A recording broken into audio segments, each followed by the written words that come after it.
China's rise from 1978 took place in a relatively stable international environment.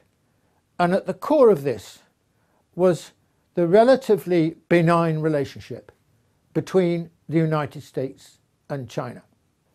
There were two fundamental assumptions that underpinned America's attitude towards China over this period. The first was that China was so far behind economically that it was virtually impossible to imagine China becoming an economic challenger or threat to American economic ascendancy in the world. And the second factor, and I think more important factor, was that the American belief was that as China modernized, it would westernize. Because remember, the American attitude fundamentally was that the process of modernization was also a process of westernization. So the American assumption was that over time, China would become increasingly look like a Western country, look like the United States, have, for example, centrally, a Western-style political system.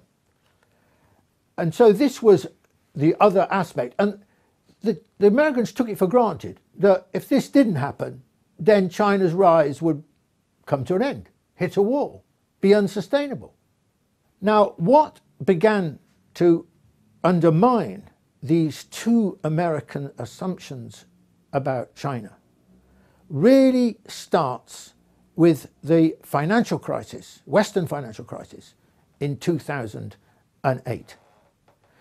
This was the beginning of the turning point. Now, this was completely unexpected. America had not experienced a financial crisis like this since 1931. And America was in big trouble. The West was in big trouble during this period. And to be frank, it's never really recovered. Its growth rates have been, until the pandemic, which is a different story, have been very low. Interest rates have been extremely low. To some extent, the Western economy has been on a life support system. Meanwhile, China has been in a completely different situation during this period. I mean, China was, of course, affected by it, but basically, China continued to grow at more or less the same rate as it had before. And by 2014, extraordinary, China overtook the United States in terms of GDP primary purchasing power, according to this measure from the World Bank. China, by this time, also, on an annual basis, was contributing something like 1/3, was accounting for 1/3 of global economic growth.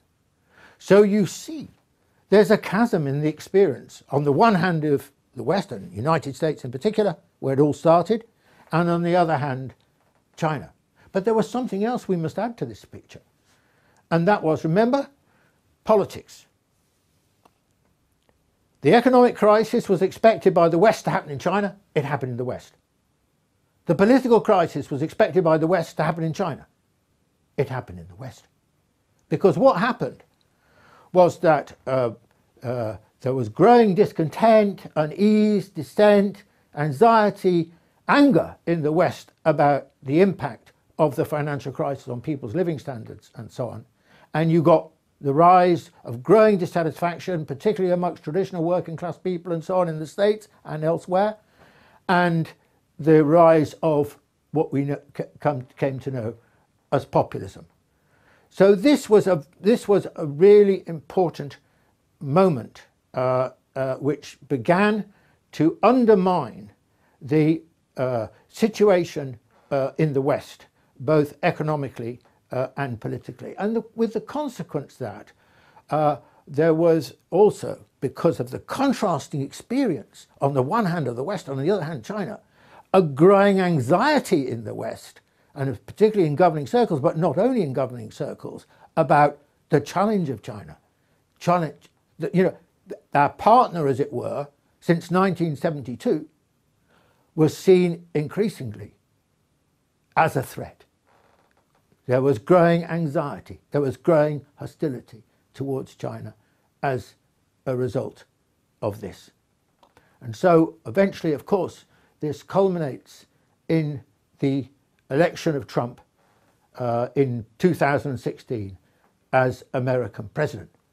But this was not just a matter of the Republicans. This new attitude of hostility towards China was pretty bipartisan. Now, why couldn't America tolerate the rise of China? Why does it immediately translate China's rise into the China threat?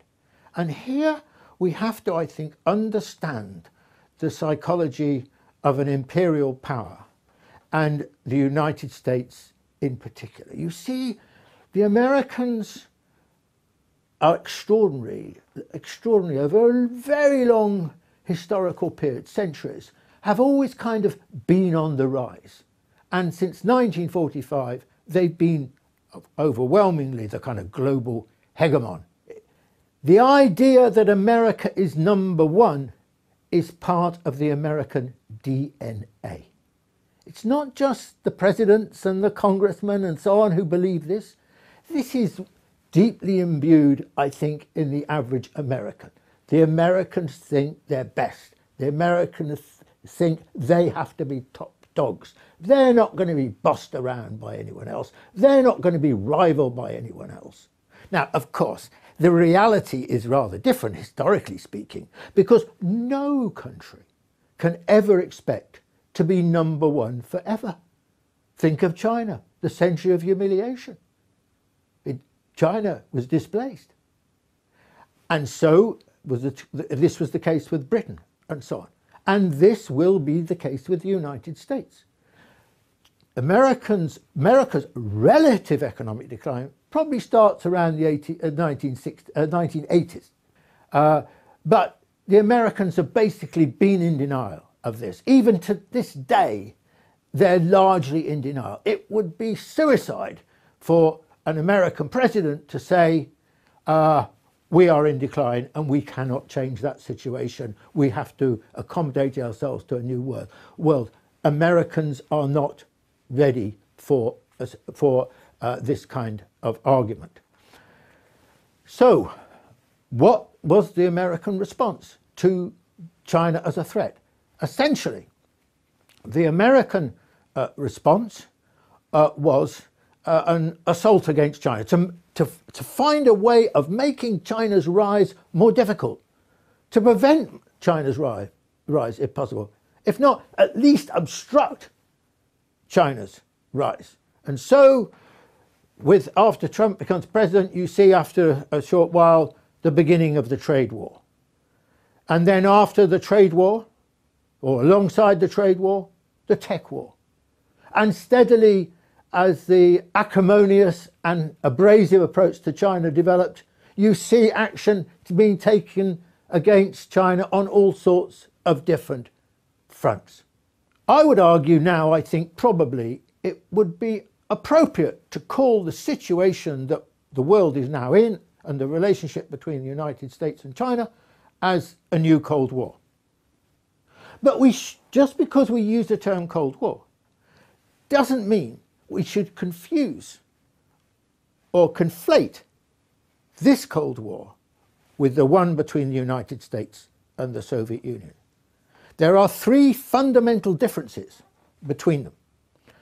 The first is that the United States and the Soviet Union lived and occupied two entirely different economic worlds. Never the twain shall meet. They just had two different international systems, one belonging to the United States, the other to the Soviet Union.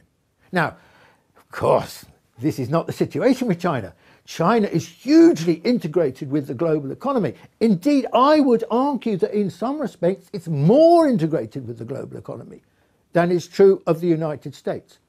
I mean, take for one thing trade. I mean, China is a much more important trading nation, exporting and importing, than the United States. Now, whatever the Americans say, whatever the Trump administration would like to do, they will not be able to excise China from the global economy. They can go about it, but they won't get that far, in my view. They can't take, as it were, take China out of the global economy. It is simply too important. It is too integrated. Its relations with so many countries around the world are too advanced for that to happen. My second point is the Soviet Union was never an economic peer or equal of the United States. At most, it had maybe accounted for maybe 60% the size of the American economy. Probably less, probably more like half. Now, you cannot say that of China. China already in 2014, as we've seen, had overtaken the size of the American economy measured by primary purchasing power, GDP. Now, it is generally expected that within the next few years, maybe 5 years, depends partly on the impact of the pandemic, that China will overtake the United States by the other measure of GDP, which is in dollar terms. And if we extend the time horizon a bit further, you'll see the picture of the global economy by roughly 2030. Now, all these figures are obviously projections, so they're obviously, they're not facts. But you'll see, it gives you some idea that by 2030, China could account, this is by PPP, GDP, PPP, could account for 1/3 of global GDP. By which time it will be something like twice the size of the American economy. Already by this measure, by the way, it is 20% bigger than the American economy. And you'll see also that even when you combine the American economy and the EU, China will be larger than both put together. So, the rise of China economically is formidable. And it is deeply embedded, and it is showing its ability to perform in many different areas, including, of course, technology. The third point I would make is that the Soviet Union made a fundamental mistake in its relationship with the United States, and that was the arms race. It tried to compete militarily with the United States, and it's spent so much money, wasted such resources in a disastrous approach. China won't make that mistake. China won't make that mistake for two reasons. One, China doesn't emphasize the military in a way that, for example, the United States does or the Soviet Union did. And so China's approach is much more the fundamental importance of the economic. I think the prospect is that we are looking at this kind of situation we've got now, the Cold War and antagonistic relationship between the United States and China for the foreseeable future. And it's impossible to predict how long. But you can say, or I would argue, that the condition for a change in this antagonism depends on a shift in the American position. You see, the Americans are insisting that they should enjoy sole primacy in the world. And this is no longer possible. This atmosphere and relationship will change is the moment when the United States comes to the view that it must share primacy in the world with China. And that will be the precondition for, I think, a new turn in the relationship between the United States and China. Many voices in American leadership have attacked China on a number of different, all sorts of questions, all sorts of issues. And I will just talk about three here. The first is the argument that's come from the Trump administration that China's only got to where it is by cheating, by copying, by bullying American companies and other Western companies for technology transfer and so on. Look, there is not a single country in the world that has ever gone up the economic chain by not borrowing from other countries. I mean, what did America do when it started to try and industrialize? It borrowed very heavily, i.e. copied, i.e. stole, if you like, from German companies. And so what China's done is absolutely no different, in my view, from what essentially has been the story of innovation worldwide throughout the industrial era. So what China's doing is not different from what it's been doing essentially since 1978. The difference is this, that China is now far stronger, far more advanced than it was previously. And the American criticism of China are not because they're doing something different, it's because they've travelled a long way and are now a very serious competitor for the United States. Now, of course, we see the trade war, the tech war. Let me just say something briefly about the trade war and the tech war. Fundamentally, the trade war is not going to work. I mean, it's going to damage China, but it's probably going to damage the United States more than it damages China. It's damaged the rest of the world as well, by the way. But essentially, I think probably the biggest sufferer of the two will be the United States. Or take the tech war. Actually, this is going to fail. Again, it's causing damage to China. It's caused damage to Huawei, particularly on the issue of chips. But it's not going to succeed because China's innovative energy, innovative potential, innovative dynamic is just too strong now. And quite frankly, I expect over the next 10 years to see China becoming the technological leader in many, many new areas compared with the United States.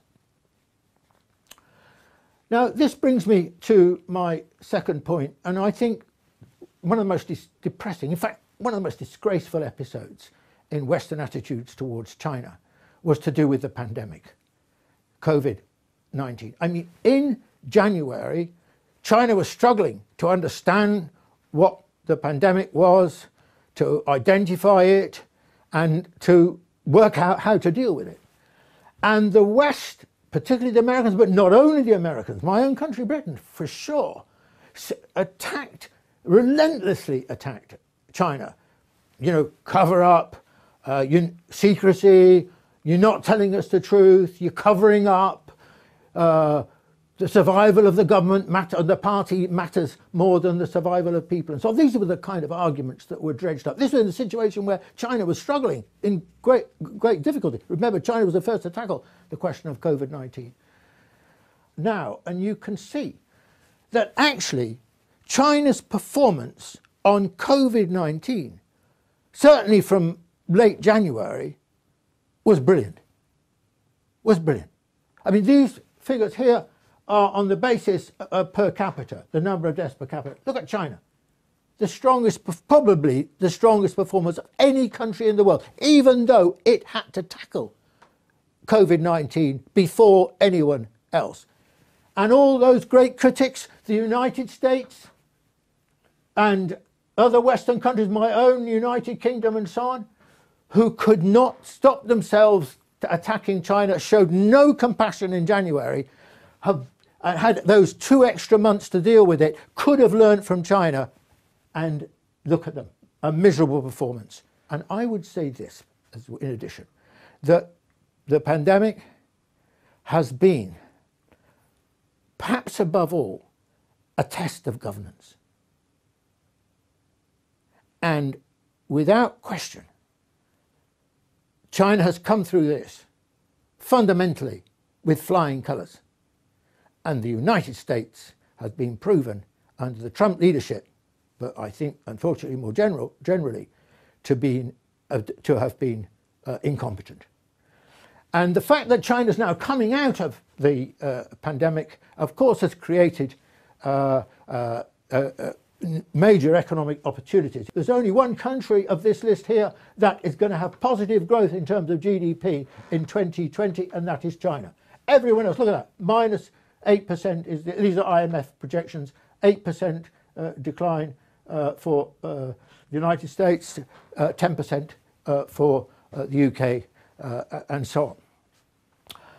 My last point is this. It's about the criticism of China, that it doesn't observe the rule of law, that it doesn't observe the norms of the international system, and so on. This has been, you find this kind of criticism very frequently. And I think we need to be clear about certain things here. First point, China had no say in the present rules and norms of the international system. They were all developed by the United States and Western Europe. So China was not a party to the international system. Nevertheless, China has since, with its growth and its rise, has been a very good global citizen in the UN, in the WTO, in the IMF, in the World Bank. China has played a very positive role, and China has always been very generous in its praise for the international system and the way it has been a beneficiary of that system. Let me just say something else as well here. You know, since China's rise started in 1978, China has not really been involved in any wars whatsoever. This is the period of China's great rise, great transformation from nothing to now being equal with the most powerful country in the world economically. Now look at American history, or German history, or British history, or Japanese history. All of these countries were involved in many wars during the equivalent period of their historical development. China, in other words, has exercised extraordinary restraint during this period of its development. Now, I would say this, and that is, I don't believe the present international system can survive for a long time. And the reason is quite simply this. We live in a completely different world, a rapidly changing world. In 1980, the centre of the global economy was here. And then slowly, in the subsequent 30-odd years, it shifted. You can see it shifting here. And today, it's somewhere about here. That's the centre of the global economy. In those days, the global economy was essentially Western Europe and the United States. By 2050, it'll be here, basically on the Indian-China border. There's no way you can have an international system which is controlled by, essentially, and privileges the United States and Western Europe when actually the centre of the action is over here. You need a different kind of global economy, a different kind of global order for that kind of situation. And I would say this in relationship to this new international system. First of all, at the heart of it will be China, 18% of the world's population. At the heart of the present international system is the United States, just 4.3% of the world's population. Secondly, this increasingly, what we're witnessing is the rise of the developing world and the decline of the developed world. Today, it's something like this. 39% of the global economy is accounted for by the developed world. 61% is accounted for by the developing world. By 2030, it'll be something like this. This will be the Western world plus Japan, and this will be the developing world. In the developing world, 85%, something like 85% of the world's population live. In this part of the world, less than 15%. In other words, we're talking about an international system which will be far more representative of humanity than it is now. In other words, we're moving from an essentially authoritarian, minoritarian system of global governments to something which is far more representative of the world as it is already, and as it will be even more so in the future. So I see China's role as essentially very positive in terms of the future. I think there's something else that needs to be said here, and that is that the rise of China, not just China, the rise of the developing world as well, of which China, of course, is part, is creating a big crisis in the West. I would call it the existential crisis of the West. Because for 200 years, the West has run the world, has assumed that the world is its world, has been at the heart of all the major institutions which it has designed. The assumption that its people will run the world, that its language, now English, will dominate, that the people who run the world by and large will be white. This era is coming to an end. This era is no longer sustainable. It's not just the rise of China, it's the rise of the developing world as well. And you're experiencing in the West now a backlash against this process. And this change is not just happening in the United States, it's a global change. It's the rise of different peoples, different colours, different languages, different cultures, different civilizations. I like the Chinese expression, inclusive civilization, but the West has got no idea how to embrace that. So this is a very important aspect of what we're talking about. And I'll just finish by saying this. Look, I regard China's rise to be extraordinarily positive. That doesn't mean that China doesn't make mistakes, hasn't made mistakes, won't make mistakes in the future. Of course it will. It's on a learning curve. It's only just really beginning to be a great power. But China is a very good learner. We can all see that. Thank you.